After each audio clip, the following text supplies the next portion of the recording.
শেষ করেছিলাম।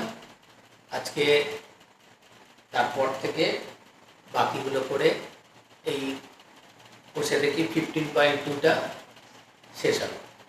তারপরে তোমাদের যদি কোনো রিকোয়েস্ট থাকে কোন এক্সারসাইজ শুরু করব তাহলে বলতে পারো, সেটা থেকেই শুরু করব।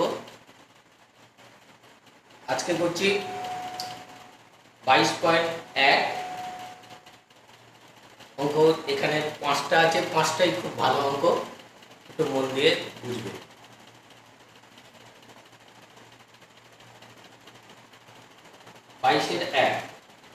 একটি সমবাহু ত্রিভুজের ক্ষেত্রফল ও উচ্চতার সাংখ্যমান সমান।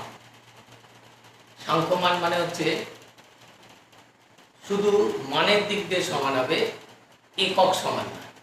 একক তো সমান হবেই না, ক্ষেত্রফল আর উচ্চতা। তাহলে ত্রিভুজের বাহুর দৈর্ঘ্য কত? আমরা বাহুর দৈর্ঘ্য ধরি সমবাহু ত্রিভুজটির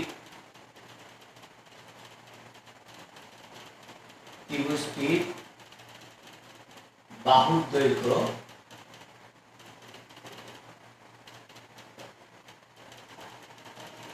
এ একক।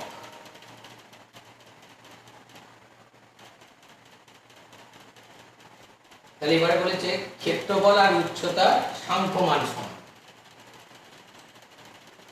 √3/4 a square is equal two √3/2 a। দুজনের সাংখ্যমান সমান, ত্রিভুজের ক্ষেত্রফল আর উচ্চতা। এই অঙ্কটা দেওয়ার উদ্দেশ্য হচ্ছে ক্ষেত্রফল আর উচ্চতার ফর্মুলাটাকে আরেকবার মনে করা। √3 কাটা, a একটা বার, নিচে 2 আর 4 কাটলে 2, অতএব a ইজ ইকুয়াল টু 2। তাহলে ত্রিভুজটির বাহুর দৈর্ঘ্য 2 একক হয়ে গেল। 2 নম্বর অঙ্কটা কিন্তু খুব ভালো করে দেখবে।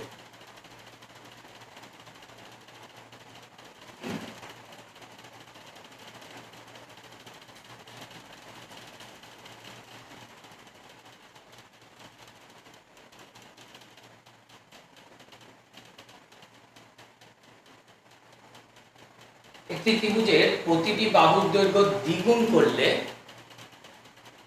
ত্রিভুজটির ক্ষেত্রফল শতকরা কত বৃদ্ধি পাবে? ধরি ত্রিভুজটির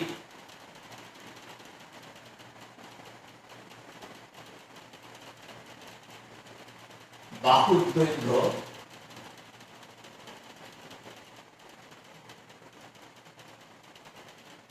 a b c একক।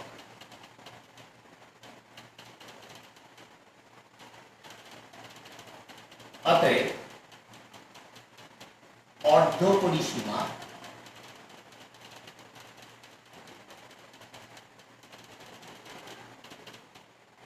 s is equal to a plus b plus c by 2। এখান থেকে লেখা যায় 2s equal to a plus b plus c।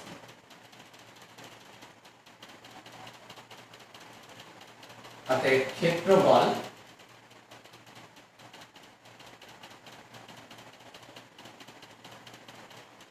a ধরছি √s into s minus a s minus b s minus c বর্গ একক।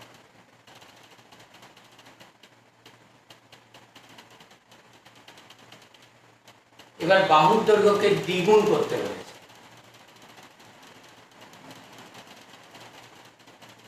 বাহুর দৈর্ঘ্য দ্বিগুণ করলে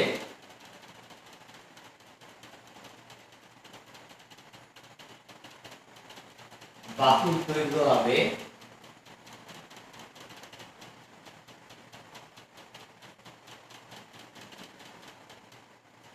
2a 2b 2c একক।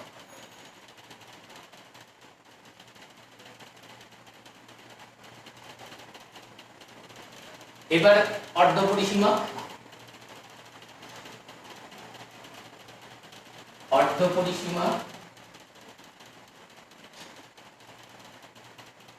এটাকে আমরা S1 লিখলাম। অর্ধপরিসীমা S1 2a plus 2b plus 2c by 2। লক্ষ্য করে দেখো এখান থেকে যদি আমি 2 কমন নিই তাহলে 2 2 কেটে যাবে, তাহলে হবে a plus b plus c। a plus b plus c মানে 2s, এটা is equal to 2s।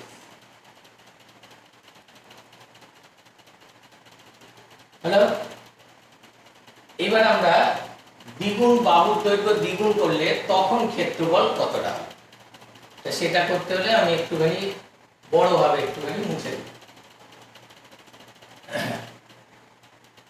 ত্রিভুজটির ক্ষেত্রফল করব।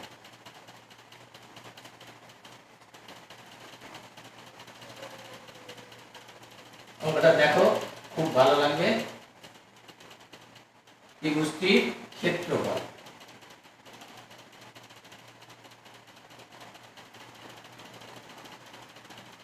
A1 root over S1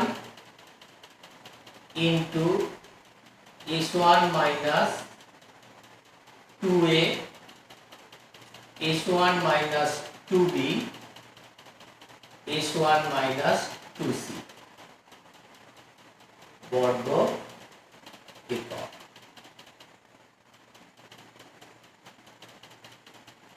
দ্বিতীয়বারে অর্ধপরিসীমা S1 ছিল, বাহুর দৈর্ঘ্য 2a 2b 2c ছিল।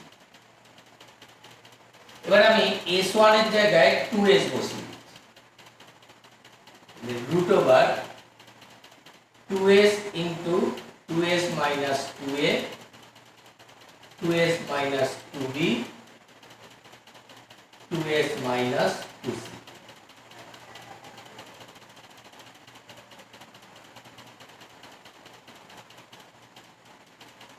ভালো করে দেখো, এখান থেকে একটা 2 কমন হয়, এখান থেকে একটা 2 কমন, এখান থেকে একটা 2 কমন। 2s 2 কমন নিলে s minus a 2 কমন নিলে s minus b 2 কমন নিলে s minus c। 1 2 3 4টে 2 আছে রুটের ভেতরে, তাহলে বাইরে দুটো 2,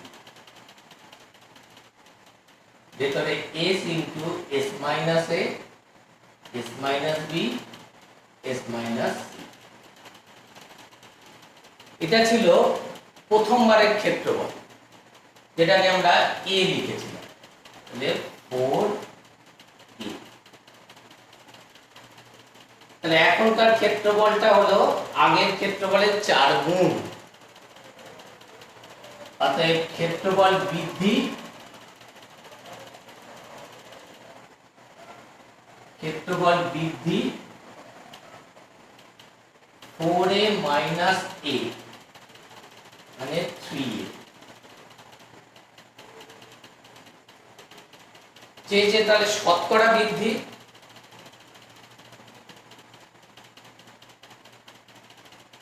শতকরা বৃদ্ধি, শতকরা বার করার নিয়ম তো জানো, উপরে থাকে কতটা বাড়লো বা কমলো, নিচে থাকে আগে কত ছিল, আর শতকরার জন্য 100 কাটাকাটি করলে 300। তাহলে ক্ষেত্রফল বৃদ্ধি হবে 300%। অঙ্কটা খুব ভালো, যদি কোথাও কোনো ডাউট থাকে বলবে। এই অঙ্কটাকেই পরের অঙ্কের, যেহেতু এটা বুঝেছো কিনা দেখার জন্য এটাকে 3 গুণ বাড়িয়ে দিয়েছি। বাহুর দৈর্ঘ্য যদি 3 গুণ হয় তাহলে ক্ষেত্রফল কত, তা সেক্ষেত্রে আমি বলবো এটা যা যা একটা করা হয়েছে ওখানেও সেম ভাবে নিজেরা করবে, করে যদি কোথাও কোনো অসুবিধা হয় তাহলে আমাকে জানাতে হবে। তবে আশা করি এইটা শিখলে ওটা নিশ্চয়ই পাবে। ঠিক আছে?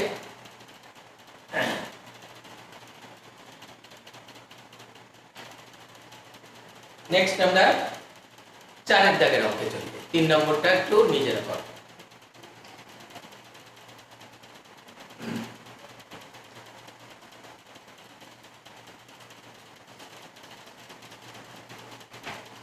এই অবজেক্টিভ গুলো প্রত্যেকটাই খুব ভালো করে প্র্যাকটিস করতে হবে। মানে এখানে যে কটা অঙ্ক আছে সবগুলোই কিন্তু শেখার জন্য খুব ভালো। যেমন এই 4 নম্বর অঙ্কটা আমরা পরীক্ষায় খুব আশা করি এবং পরীক্ষাতে আসেও। একটি সমকোণী ত্রিভুজের 3টি বাহুর দৈর্ঘ্য x - 2 x x + 2 সেমি। ত্রিভুজটির অতিভুজের দৈর্ঘ্য। প্রথমেই বলি, ত্রিভুজটা সমকোণী ত্রিভুজ, তার বাহুর মান দেওয়া আছে, কিন্তু কোনটা লম্ব কোনটা ভূমি কোনটা অতিভুজ বলা নেই। কিন্তু আমাদের কমন সেন্স থেকে বুঝতে হবে যে এর মধ্যে অতিভুজ কোনটা। আমরা জানি অতিভুজ মানে সবচেয়ে বড় বাহু। সমকোণী ত্রিভুজে অতিভুজটাই তো সবচেয়ে বড়। তাহলে এখানে 3টে যা মাপ দেওয়া আছে তাতে দেখা যাচ্ছে সবচেয়ে বড় হচ্ছে x + 2। তাহলে আমরা ওইটাকে অতিভুজ বলি।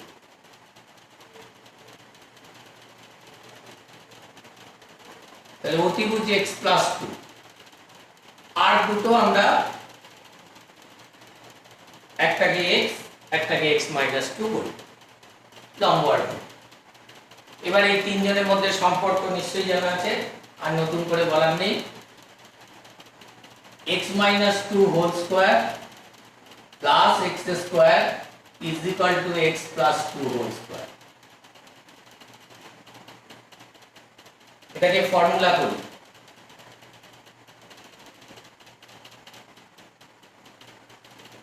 এটাকেও ফর্মুলা। এবার লক্ষ্য করো, দুদিকে একটা x স্কয়ার বাদ চলে যায়, 4টাও বাদ চলে যায়। তাহলে বাঁ দিকে থাকছে x স্কয়ার, আর 4x টাকে এই দিকে নিয়ে আসলে -4x - 4x = 0। পরের লাইনে x স্কয়ার - 8x = 0। অনেক স্টুডেন্টই করে যে এখানে 8x টা ওইদিকে নিয়ে গিয়ে একটা x কেটে দেয়, দিয়ে x = 8 করে। এটা করবে না। তার পরিবর্তে কি করবে, x টা কমন নেবে। দুটো রাশির গুণফল 0। দুটো রাশির গুণফল 0 হলে যে কোনো একটার মান 0 হয়। হয় x = 0, নতুবা x - 8 = 0, অতএব x = 8। কিন্তু x টা ছিল একটা বাহু, এর মান তো 0 হয় না। কিন্তু x not equal to 0, কারণ x টা একটা বাহু, বাহুর দৈর্ঘ্য 0 হতে পারে। সুতরাং x = 8 হবে। x যদি 8 হয়, অতিভুজের দৈর্ঘ্য এটা, অতএব অতিভুজের দৈর্ঘ্য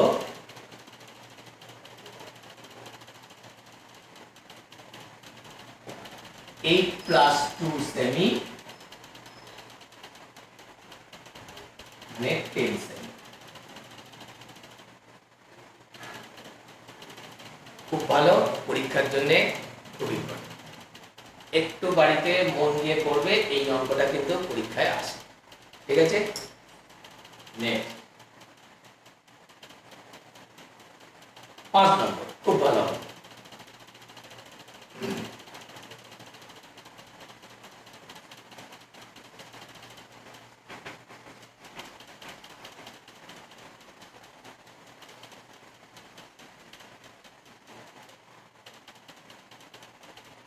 একটি সমবাহু ত্রিভুজের উচ্চতার উপর একটি বর্গক্ষেত্র অঙ্কন করা হলো।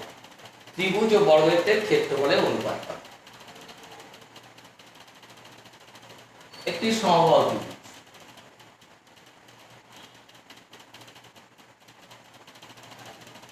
তার উচ্চতার উপর একটি বর্গক্ষেত্র অঙ্কন করা হবে।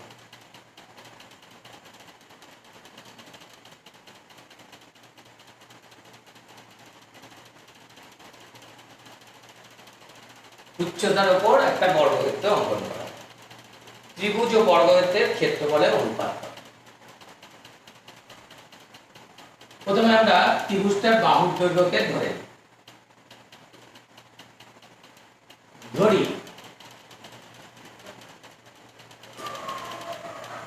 সমবাহু ত্রিভুজটি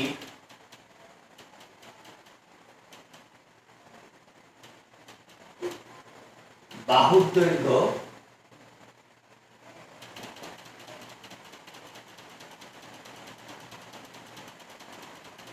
x একক, বাহুর দৈর্ঘ্য x একক। তাহলে ক্ষেত্রফল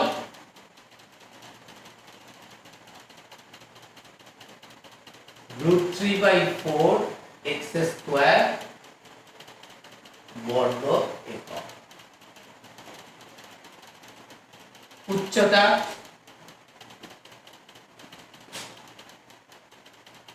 √3/2 into x একক। এবারে বলছে এই উচ্চতাটাকে বাহু ধরে যদি একটা বর্গক্ষেত্র করি তাহলে তার ক্ষেত্রফল কত হবে? বর্গক্ষেত্রটির ক্ষেত্রফল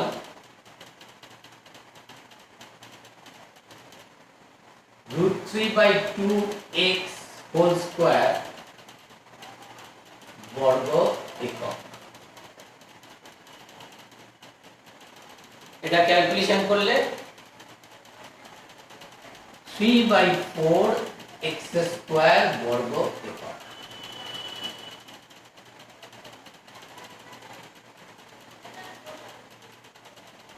চেয়েছে ত্রিভুজটার বর্গক্ষেত্রের ক্ষেত্রফলের অনুপাত। অতএব ত্রিভুজের ক্ষেত্রফল ইসটু বর্গক্ষেত্রের ক্ষেত্রফল √3/4 x square is to 3/4 x square. 4 বাদ x স্কয়ার বাদ তাহলে থাকবে √3 is to 3। কিন্তু আমরা জানি 3 মানে দুটো √3, তাহলে এটা কেউ পড়েও দেখাতে পারে দুটো √3 একটা √3 বাদ, তাহলে আমরা করতে পারি 1 is to।